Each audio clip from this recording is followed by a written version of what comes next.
Magandang umaga po mga kaibigan. Tayo na pong magkape at pandasal. Ako po si Archbishop Chito Tagle ng Manila. Pagdasalan po natin, tularan ang maunawaing Diyos. Ano po ang nakapagpapainit ng ulo mo? Siguradong iba-iba ang mga sagot natin. Ang traffic, brownout, biglaang pagbaha siguro. Test na ibinagsak, text na hindi sinasagot, utang na hindi binabayaran. Maraming dahilan kung bakit naiinis tayo. Sa susunod na mainis o magalit ka dahil sa maling ginawa ng isang tao, huminto ka at magnilay.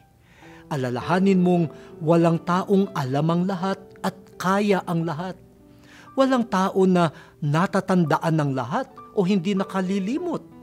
Walang tao na laging malakas at masigla. Walang tao na laging tama, kasama ka na. Tayo ang unang dapat makaunawa sa kapwang mahina dahil mahina rin tayo. Mabuti pa ang Diyos.